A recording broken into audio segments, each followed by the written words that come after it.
welcome to Midnight 29's readings. I'm sorry to say I will not be reading the video today due to the fact that I'm ill. Hopefully I'll be better, at least well enough to read the next chapter. However, this week's, or more accurately last week's, will not be read by me. Instead, I have asked another person to read it, and hopefully you will still enjoy it. So this will be chapter 3. Enjoy, and as always, stay brony. As the night cycles passed, Anvil continued in his efforts to coax Summer Cloud into yielding information on the locations or plans of the Celestial Loyalists. With little success. For the most part, the Grey Unicorn did not outright refuse to talk about the renegades, but neither did she give anything that could actually be used against them. She would sometimes mention their reasons for doing what they did, but they were mostly reasons that he could have fathomed on his own. The eternal night, Nightmare Moon's usurpation, her hostility towards any dissent, just to name a few. Then there were the occasional stories about how some peasants were treated poorly when they were suspected of harboring loyalists. All in all, he was making very little progress. Sooner or later he was going to have to report his lack of success to Luna, but he feared the possibility that she might resort to harsher measures. No other loyalist had been captured since Summer Cloud, which meant that all of Luna's frustrations would have only one reasonable target. The notion was starting to keep him up at night. On the evening of the night festival, Anvil and Hammer found themselves summoned to the Royal Library, where they found Luna bustling around in the arcane arts wing. She had converted a section of it into something that resembled a mix of a garden, an apothecarium, and a magical workshop. A single clear starry window admitted blue moonlight into the room, which, in addition to a few candle stands, provided sufficiently bright light for the Alicorn's work. There were mortars and pastels and bowls filled with substances of varying colors and textures placed atop several sturdy work tables, along with piles of books and uncased scrolls. Potted plants and little trees were interspersed between the table, and they were all arranged to form a single large space in the middle of the room for the Alicorn to stand and pace while she worked. But most interesting of all were the features of the vegetation she was growing. Are those things infected with something? Anvil asked. The plant's leaves were greenish-blue from Luna's alteration spell to make them subsist on moonlight, but he'd already seen that before. What was new was the fact that there were little nodules popping out of the twigs and stems. They seemed to have a wet, filmy coating upon closer inspection. He could see that they were actually transparent and filled with reddish-orange fluid. Some of the little trees even had larger globes of the stuff that hung loose from the branches, like slimy giant egg sacs. Is that how they look? Diseased? Luna questioned as a frown creased her brow. Do you even know what purpose they serve? If your highness would like us to guess. Hammer ventured. I would have thought that you were trying to make the trees inedible. The big Pegasus was peering at one of the closer specimens. When some of the nodules suddenly pulsed, his nose wrinkled slightly and he added, Those things look like they might give pause even to a parasprite. Can a parasprite even get belly aches? Anvil wondered aloud. Luna scowled. I suppose you're right. They do look revolting, don't they? She trotted over to a table laden with tomes and rapidly flipped through a few pages of a musty volume titled Botanicum Arcana. Using glowworms was a mistake. Too soft, too slimy. Perhaps fireflies would provide a much better template, even if the color range is limited. Anvil and his friend watched silently as she worked and muttered to herself. At length she began to channel a spell that enveloped the plants in a deep blue aura of magic. Their branches twisted and flexed, and amidst the sound of the rustling leaves there was the slightly disgusting, squelching sound of the slimy lumps shrinking and scabbing over. When the princess was done, the nodules looked less like shiny pustles and more like insect plates, somewhat like a beetle's shell and roughly above the same size. Overall, the effect was that the plants looked as if they had grown clusters of unusual scales, scattered all over their branches. My subjects have been complaining endlessly about the darkness, as if the stars and moon weren't sufficient for their needs. Petition after petition for the sun's return, and those loyalists have been trying to use their discontent to incite rebellion. Luna explained as she worked. Well, perhaps it's a time for a gesture of goodwill. The common folk want light, and they shall have it. Not the crude eyesore that is my sister's son, but more subtle, elegant source of my own devising. Behold. As she said that last word, the magical aura around her horn flared brighter than before, and the potted trees shivered for several seconds, after which their scales began to glow with a soft greenish-yellow light. Luna then pulled drapes over the window to shut out the moonlight, and conjured a little draft to blow out the candles. The effect was breathtaking.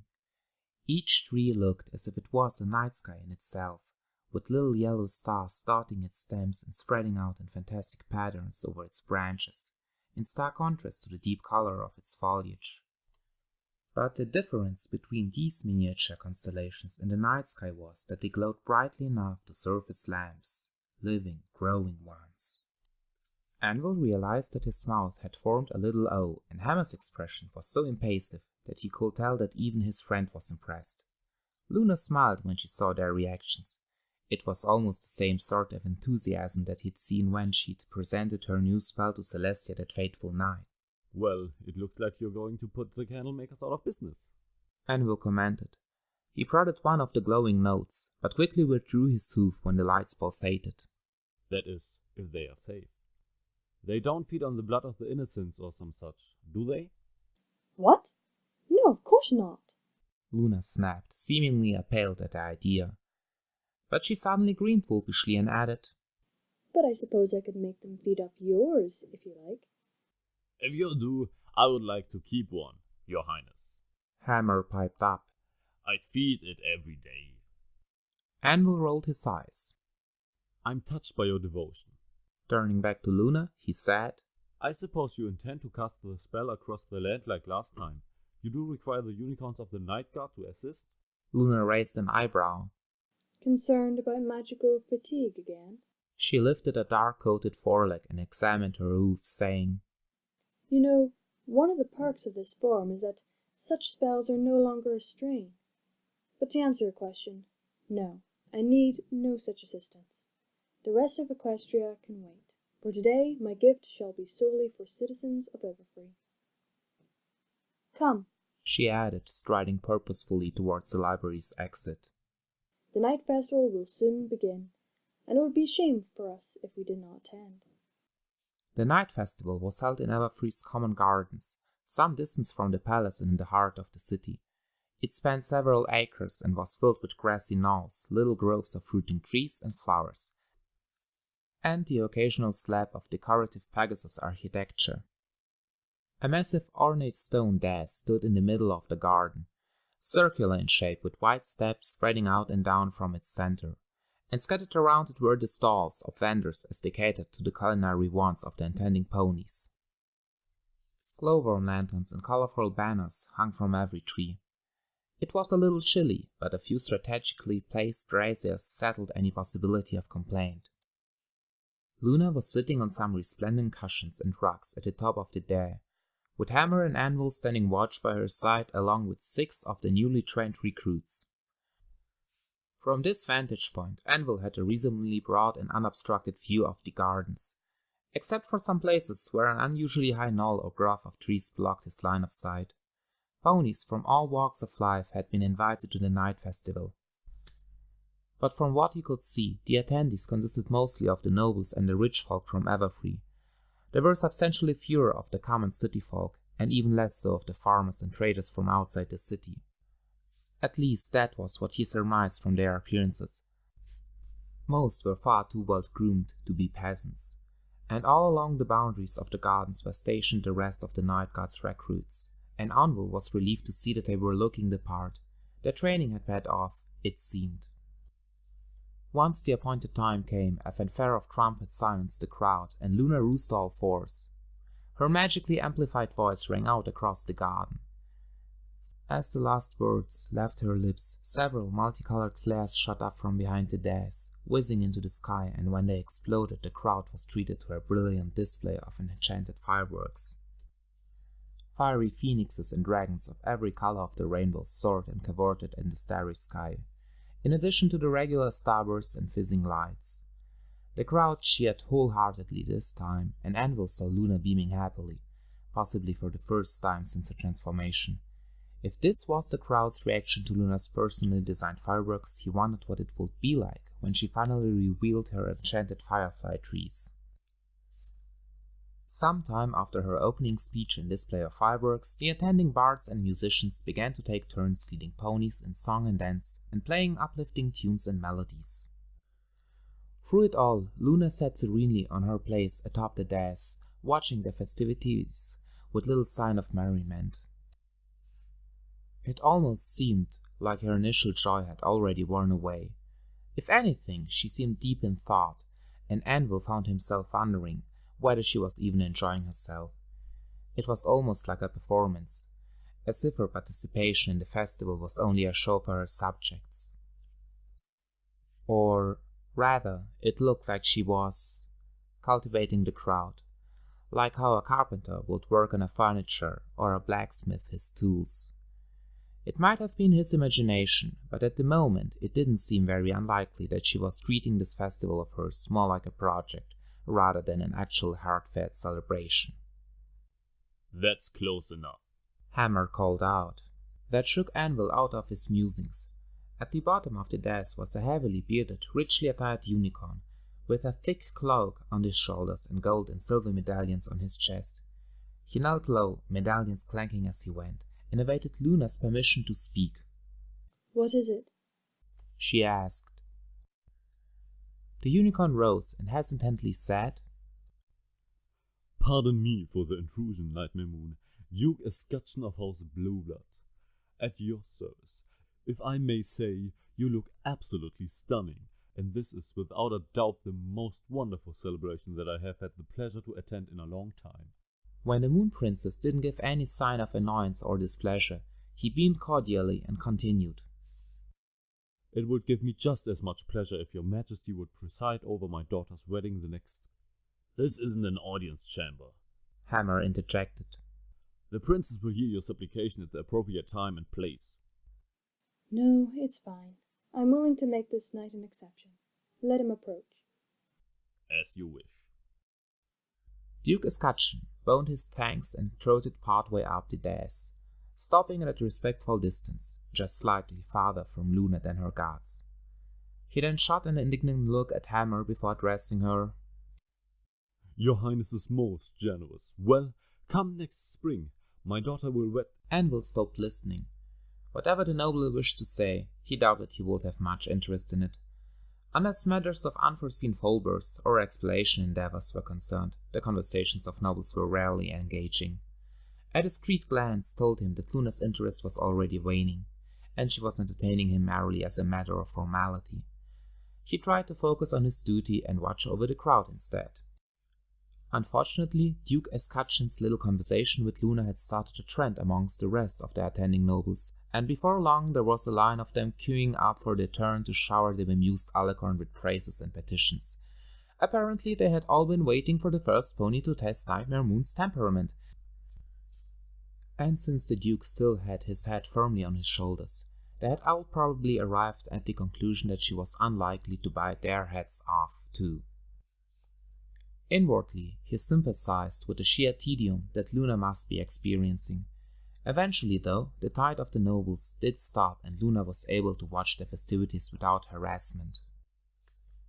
Hours passed and the celebration wore on without any sign of dying down. However, once they were drifting into the wee hours of the night, it was time for it to draw to a close. Luna simply stood up and struck the stone dais with a hoof, and waited silently as the crowd quieted down. The musicians ceased their music, and one by one the attending ponies stopped whatever they had formerly been occupied with, and diverted their attention to her. Luna said nothing until the breeze, with the only sound heard, and the misting breaths of ponies, the only movement to be seen. My little ponies, it gladdens my heart that so many of you have taken the time to attend the first night festival in Equestria's history. Luna smiled warmly and continued. And it makes me gladder still to see you enjoy yourselves. An inebriated pony half yelled, half hiccupped. Luna looked somewhat scandalized at the interruption. Her ears twitched and her eyes narrowed, but chose to ignore it when the culprit's neighbors quickly stuffed a potato in his mouth and discreetly helped him to stagger away. Luna looked up at the moon, the stars above, and then swept her gaze to the crowd before her. When she spoke again, she sounded like she was holding back tears. My faithful subjects, I am honored to be your princess. Although I have risen to the throne under less than auspicious circumstances, I hope that a time will come when you would love me for who I am and not what I am. With that said, Luna sat down once more. At first no pony made a sound, but then a mare amongst the commoners whooped, and before long the entire crowd was cheering along with her. Suddenly an exceptionally loud whistle pierced through the cheers, and a ripple of silence spread through the crowd. Faces turned to a bulky greenish-brown-coated earth stallion dressed in a cloak. He had a hood over his face, and only his muzzle and beard was visible. "I'm afraid, Knight Mamoon," he called out in a gruff voice, "that you're addressing the wrong pony with your fancy of celebration and pretty words." Luna quickly stood up. What is the meaning of this? She demanded. "I could ask that you myself, your highness. 'Tis a strange time for one to be celebrating," came the nonchalant reply. The crowd gasped. "Oh!" There was a steely look in the dark alicorn's eyes. Stranger, you have seconds to answer me before I have you thrown out of the city, so choose your words carefully and quickly. Anvil frowned as every pony waited for the earth stallion to reply. Too much accent on the your highness part. The pony was probably distorting his own voice. Trouble was in store for them, and from the looks of things there was going to be a lot of it. The stallion trotted forward a few steps, and those nearest to him hastily backed off, as if they were expecting Luna to chuck a lightning bolt his way. He took off his hood, and Anvil found himself squinting. He thought he looked familiar. "What I meant was that the ponies you should be speaking to are not here," the stallion said. He took a few seconds to look at the ponies around him before addressing Luna once more. "The ponies who really need your attention are the farmers and woodcutters and foragers, and I see none of them here, not a single one." Luna scowled. It is understandable that not every pony will be able to attend. "Then go to them, and see for yourself what this eternal night of yours is doing to their lives," he shouted. As the last words left his mouth, he reached into his cloak and pulled out a little brown something that he held up for every pony to see. It was a turnip, a very shrunken and sickly-looking one, with black spots all over its withered leaves. "Too cold to grow food, and too cold for the ponies to be out tending the fields." The stallion continued. He then turned to the ponies around him and repeatedly jabbed a hoof in the direction of various individuals. "And you rich ponies are next. You, and you.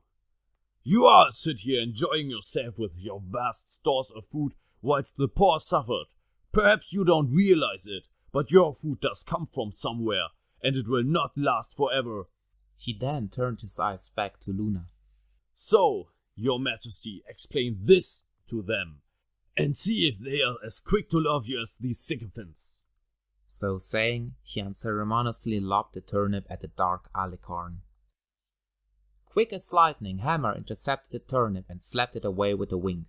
More gasps came from the crowd. Anvil and the rest of the guards around the princess spread wings and prepared to seize the earth pony for his impudence, but Luna stopped them. They settled back to the ground once more, but watched him warily. It is barely the end of summer, and you say the crops are dying? Luna asked. Even with constant night, it should not be that cold. The stallion shrugged. "I don't know why. All I know is that it is cold. and it is killing the crops. It's colder out there than it is in the city. But, he added, and this time his voice dripped with derision, you wouldn't know that, would you? You haven't even taken the trouble to leave your city and see what your knight is doing to the rest of Equestria. You speak true. I have not visited any of the settlements, so I will allow your insolence to go unpunished this once. But do not test my patience. I will look into the matter, and I will see that this is alleviated with all due haste. Luna answered. Or you could just raise the sun, your highness, the stallion suggested. Hear, hear. Another voice shouted. Every pony turned to look at the speaker, and it turned out to be a Pegasus stallion dressed in plain clothing. Anvil tensed up when he saw him. Pale blue coat, orange mane, notched right ear. Former royal guard and known celestial loyalist. And then it hit him. The first stallion was Hazelhawk, hiding his wings under that cloak. He had simply let his beard grow and used the false voice. There were former royal guards hiding amongst the crowd, and they were up to something. Hasten, this is going to get unpleasant. But before he could say anything about it, and yet another Pegasus pony in the crowd, whom Anvil was unfamiliar with but was certain used to be the guard, shouted out, Would you like to know who really likes your eternal night? Thieves and bandits. The never-ending darkness makes it so much easier. Farmers are finding their stores broken into, and traders are set upon as they journey through the wilds. Thunder rumbled in the sky when Luna angrily replied, That will be dealt with when the night guards have sufficient numbers to watch over the lands. If you want some pony to blame, you can ask why those of the royal guard shirked their duty when I claimed the throne. They left Equestria in a difficult state, and those who dare to undermine my rule are only making things worse. The night guards cannot both protect the common folk and deal with these rebels at the same time with such small numbers. But that's not even the worst. A fourth Pegasus cried out, as if Luna hadn't said a word. The worst part is that the thieves are ponies who have never once stolen a thing in their lives. Until your eternal night forced them to. Food is short, ponies can't walk much in the dark, and the old and young are suffering in the cold. Most of the time, the thieves caught are just as desperate as those they try to rob. Ponies in the crowd began to murmur, even the nobles. Luna simply stared, though it was hard for Anvil to tell whether her silence was due to deep thought or plain shock. There had been plenty of petitions in the cycle since the beginning of the Eternal Night, but none of them had reported anything this serious. It was a disturbing possibility that circumstances might have become so bad for the outlying villages that they were unable to cry for help. Or they might have, but to the wrong ponies. You see, this is the princess you now serve, Hazelhawk said, this time addressing the crowd and the guards. This isn't Luna, this is Nightmare Moon. The one who has imprisoned your former ruler, her own sister, and claimed the throne for herself. She cares not for you and has no true sense of love. I ask you, where is your love in this eternal night of hers? Even now, she refuses to end it even after hearing of the plight of others. Princess Celestia would never have allowed such suffering to continue. The murmuring of the crowd increased in volume. Princess, if you wish us to silence them, giving the order now would be ideal. Emma stated. Anvil and the rest of the guards looked for her for the command, but it didn't come. Her mouth opened just a little, but no sound came out. She was hesitating. Long live Celestia! Drizzle Sky shouted. Another pony took up the cry. A rotten vegetable flew and landed by Luna's hoofs, and then things got truly out of control. One after another, ponies started taking up the chant, though it was hard to tell whether it was because they were all loyalists or just members of the crowd who had been swayed by the speech, or perhaps some had simply had too much to drink and were participating in what they thought might have been part of the festival. Regardless, the loyalists had effectively riled up a fair lot of ponies against the Alicorn. More of them had begun to lob food and dirt at her, so Anvil and his fellows had to stand in the way and deflect or take the hits instead.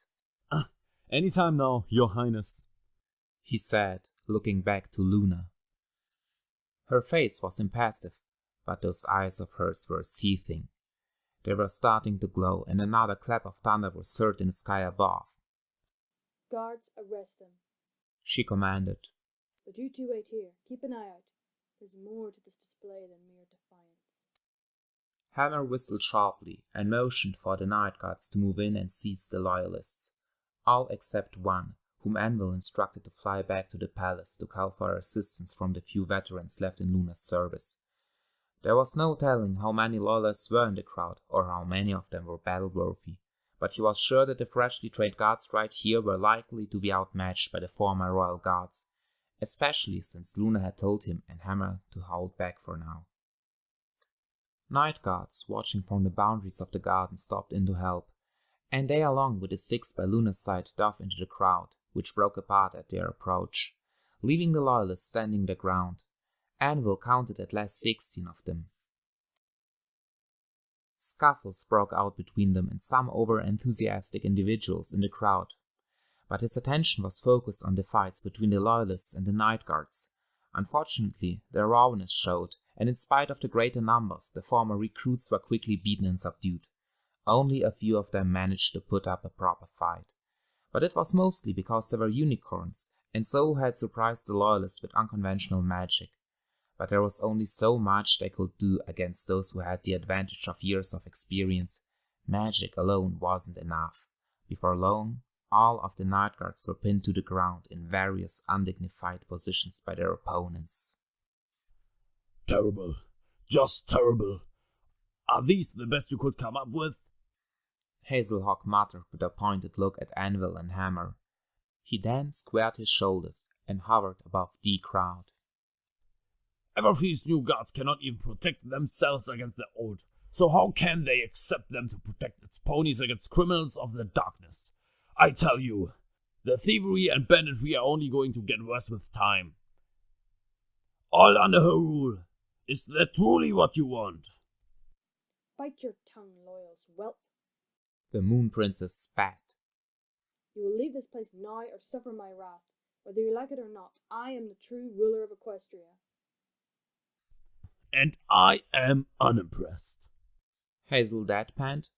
Many in the crowd seemed stunned by the impudence of his response, and those who had already put some distance between themselves and the loyalists began to sidle even farther away, whilst others turned their gaze to Luna, expectantly awaiting her retaliation.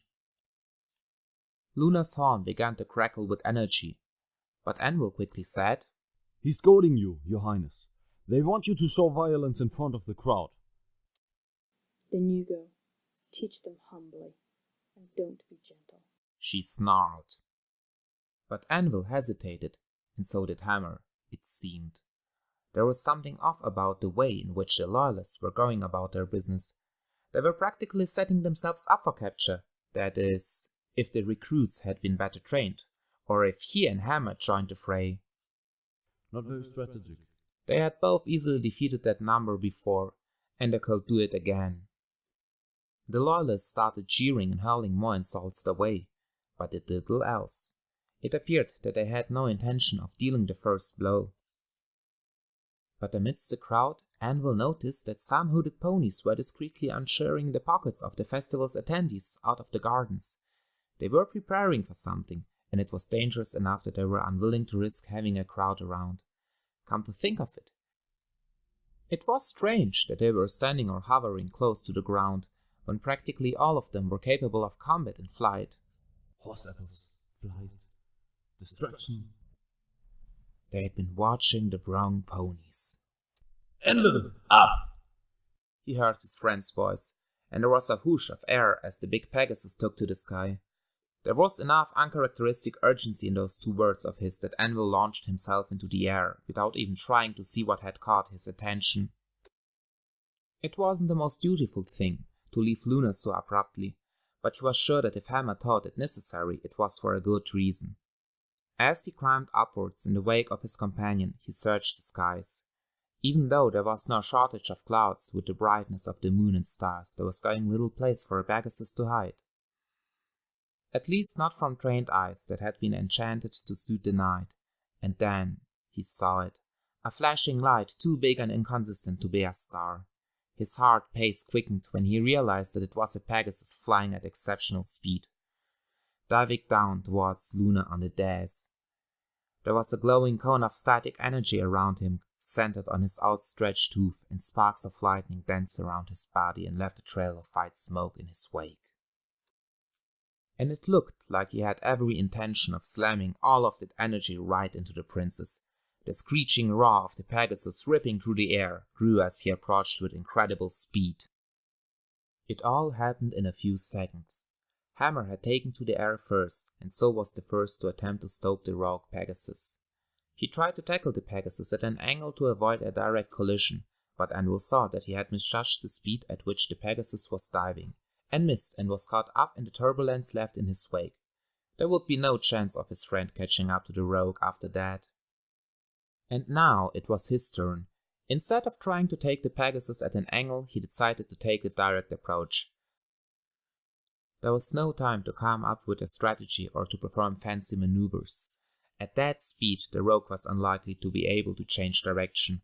All Anvil needed to do was to get in the way, and find out just how durable Luna's alteration spell had made him. He put on a burst of speed and surged upward.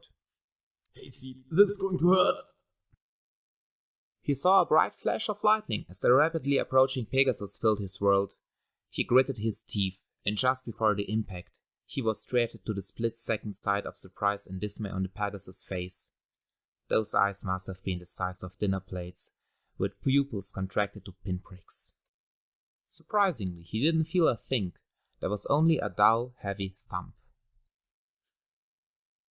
The next thing he felt was bone-jarring agony in his forehead, neck, spine, and chest. All of his important parts, as it were. And he was falling, with his face to the sky and his back to the ground, along with the unconscious rock Pegasus who was in freefall just a few feet above him. Dimly, he realized that it was not a stallion but a mare, with a yellow coat and pure white mane. Up above was the point at which they must have collided. There was an expanding ring of white electricity that was sweeping the clouds away to form a circle of clear night sky, like a giant hole to the heavens. Anvil blinked. And the ring was suddenly that much farther away. He saw Hammer diving after him, but there was still quite a distance between them, and he was still in freefall. And his helmet was obscuring his view and squeezing his aching skull. With much groaning and whimpering, he managed to pull the dented thing off and let it loose. Then there was the next matter of not splattering on the ground. After righting himself with a little bit of flailing, he was finally in a position to slow his fall, but his wings were limp and fluttering uselessly in the rushing air. Move, you lazy things! They refused to obey. He could see the ground fast approaching. He blinked. And the distance to the ground was halved. He could distinctly make out the forms of ponies in a confused panic below. Figures rushed here and there, and fights were breaking out. The reinforcements? Finally. He grimaced. The pain was still excruciatingly fresh, and his wings still refused to do anything particularly useful. He blinked again, and saw the ground rushing up to meet him. He braced himself for the impact, but instead felt a sudden, rapid acceleration and tight pressure on his body as a blue magical aura enveloped him. He saw her below, horn aglow and wings beating as she climbed to meet him. A pair of loyalists tried to tackle her, but they were easily repelled by a casual, almost lazy fork of blue lightning. Anvil, speak. Can you hear me? She said anxiously. And he was suddenly lying on his side on the stone dais, with Luna crouching over him. Amidst the sounds of brawling ponies and unicorns casting magic, he could hear Hammer and Hazelhawk shouting comments to their charges. He then realized that he was having fainting spells. He couldn't remember landing or taking his armor off. Hold on, we will get you back to the palace, Luna assured. Anvil tried to say that he was alright, but all that came out was a croak. The dark alicorn put a hoof to his mouth. Rest now. Let my healing spell run its course. Her expression then hardened. As for the loyalists, they wanted violence, and they shall have it. The fools. It's time I ended this nonsense. Thunder rumbled in the sky and it began to rain. Anvil shook his head. He was feeling terribly dizzy. But at least the agony had lessened. However, he tensed up again when some pony moaned behind his back.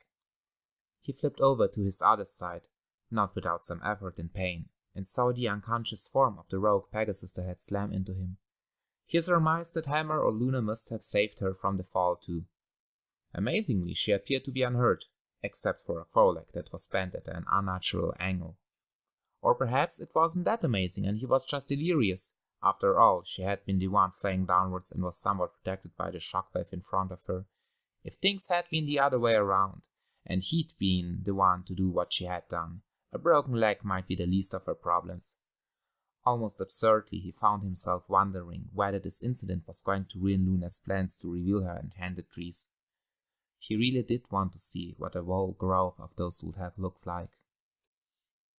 Some seconds later, Anvil stopped trying to move and just let everything flop onto the ground, mind and thoughts included.